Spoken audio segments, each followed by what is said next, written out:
Balado 100% Mercier. Bien, bonjour, je suis Lise Michaud, mairesse de la Ville de Mercier. Aujourd'hui, je suis en compagnie d'Éric Lelièvre, directeur des loisirs, culture et vie communautaire. Bonjour, Éric. Bonjour. Guillaume Trahan, directeur des travaux publics, du génie et de l'environnement. Donc, c'est des grands titres pour les deux. Bien, merci, messieurs, d'être avec moi aujourd'hui. On va commencer par vous parler d'un projet qui est le projet de l'Église. Comme on sait, en 2019, l'Église a passé au feu. Après moult négociations et évaluation du projet, la fabrique ont décidé de vendre l'Église à la Ville de Mercier puisque les coûts étaient trop onéreux pour la fabrique. Et puis, le projet est atterri à la Ville de Mercier et on a deux personnages qui sont en charge de réaliser un beau projet qui va devenir un centre culturel pour les citoyens de Mercier. Donc, Éric, parle-nous un petit peu comment ça s'est arrivé, ce beau projet. Bien, en fait, suite à l'incendie, il y a eu plusieurs discussions, effectivement, avec le conseil, la ville, et on a avancé dans les processus de faire des demandes de subventions pour réussir à aller, financer le projet, parce que c'est quand même un projet qui coûte quand même quelques dollars.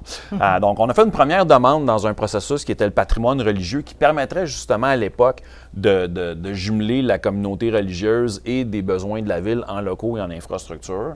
Malheureusement, ce projet-là, pour nous, notre Église est très patrimoniale, mais pour le gouvernement, notre Église n'avait pas un statut patrimonial qui permettait d'avoir accès à ce programme de subvention-là, qui aurait permis de joindre un peu l'utile et l'agréable, ce qui était le soit autant de la ville que de la paroisse. Donc ça, c'est dans les années 2022. Donc, on est en début de projet. On travaille un peu après la COVID. Évidemment, la COVID a ralenti toutes nos démarches. Donc, en 2022, on est dans ce processus-là. On fait la demande. Cette demande-là est refusée. Donc là, on veut continuer à travailler dans le projet, trouver une subvention pour pouvoir finir l'entente de l'achat de l'Église. Et on se tourne vers un programme qui s'appelle le PRACIM, qui est un programme, dans le fait, d'infrastructure municipale du ministère des Affaires municipales. Donc, il nous permettait à ce moment-là d'aller chercher une subvention à hauteur de 60 % de la facture pour pouvoir réussir à se lancer dans le projet. Et au fil du temps, en 2023, on a eu une acceptation provisoire du projet, mais il fallait aussi, par contre, remplir le fameux critère de laïcité. Donc, on a dû retravailler nos programmes, retravailler avec la paroisse, la communauté, pour réussir à trouver une solution, puis à répondre aux demandes de tout le monde. Et finalement, on a eu la confirmation officielle en janvier de cette année, en 2025, de la ministre nous octroyant la subvention pour faire le projet. Maintenant, parle-nous un petit peu, mais il ne sera plus permis d'avoir un lieu de culte en permanence dans l'Église. C'est vraiment pour rencontrer les critères du programme de subvention? Absolument. On est obligé, un peu comme on le voit à l'Assemblée nationale, de retirer tous les signes, donc les statuts, les croix. Il faut venir respecter le volet de laïcité. Le gouvernement met beaucoup l'emphase sur ça. On le voit partout dans la communauté, au niveau de l'enseignement, au niveau de tout ça. On le vit. Alors nous aussi, on est dans cette situation-là de devoir absolument répondre à ce critère-là. Évidemment, ce n'était pas notre souhait. On essaie de trouver une entente qui permettrait de faire des usages. Ceci étant dit, on soutient quand même la communauté, là, puis on essaie de trouver des solutions. Mais effectivement, dans l'Église. Alors, dans l'Église, il sera permis éventuellement de faire, exemple, une funéraille, un grand événement. Ça, c'est permis de faire un grand événement, une messe de Noël, faire des choses de grandes envergures, ponctuelles, mais on ne peut pas à toutes les semaines, pour le respect justement du gouvernement, des demandes, faire du culte dans l'Église. Donc, il faut vraiment que ça ait une vocation communautaire, culturelle, comme le Conseil l'oriente en ce moment. Donc, c'est un peu ce qui nous a limités dans les processus ou les choix là, avec la communauté religieuse. Merci, Éric. Guillaume, parle-nous maintenant de la transformation de ce bâtiment en lieu de culturel, mais qui part d'un feu. Donc, il y avait beaucoup d'enjeux en lien avec la transformation du bâtiment. Fait que parle-nous un petit peu des étapes. Oui, tout à fait. L'Église a passé au feu. Ça a ajouté un petit challenge au projet. Tout a commencé en 2024 avec la firme d'architectes Judagenet, qui est une entreprise, on peut dire locale, qui n'est pas très loin d'ici, qui est responsable de faire les plans et devis pour la conception, en fait, les travaux à faire, en fonction en vue d'aller en appel d'offres pour un entrepreneur qui allait réaliser les travaux. Donc, durant toute l'année 2024, on a travaillé avec l'architecte, avec le conseil, avec les différents organismes, avec les différentes personnes concernées pour arriver à un projet qui satisfaisait à tout le monde et aux critères pour la subvention.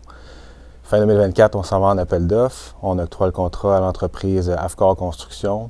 Début des travaux en février 2025, donc rencontre de démarrage avec l'entrepreneur, planification, l'échéancier, assurer de respecter les budgets, étant donné que c'est un projet assez particulier avec étant donné l'état de la bâtisse avec les feux.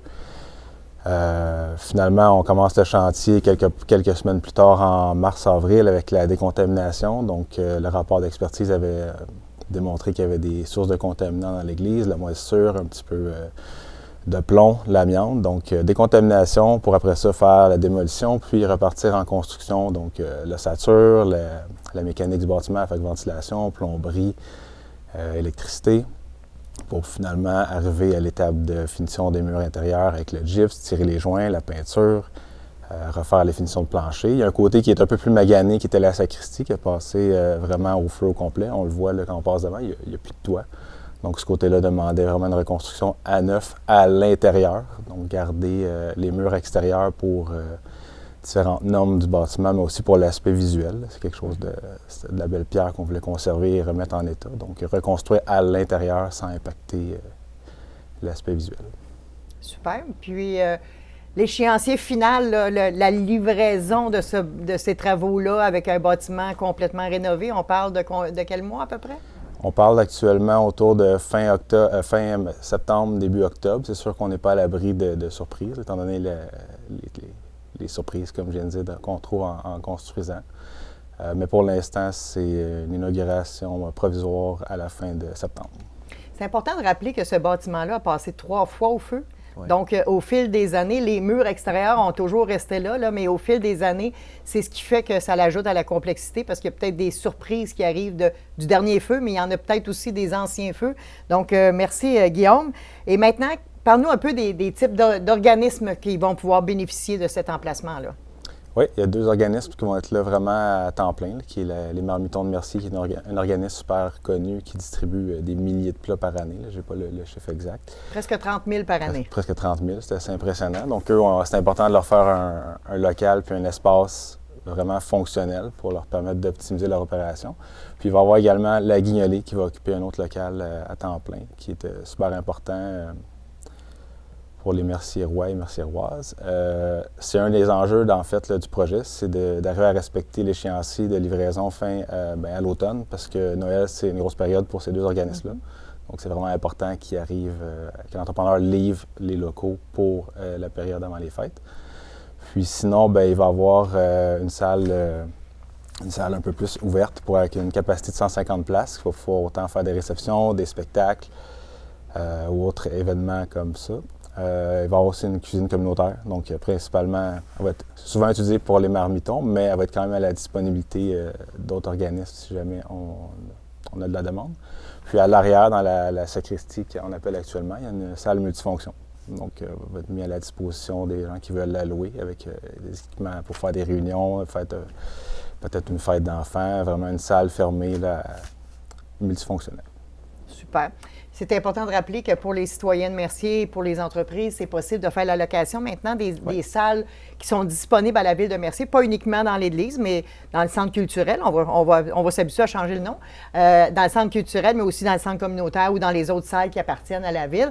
Donc, merci beaucoup, messieurs. Merci de votre implication, puis au plaisir. Merci beaucoup. Merci tout le monde.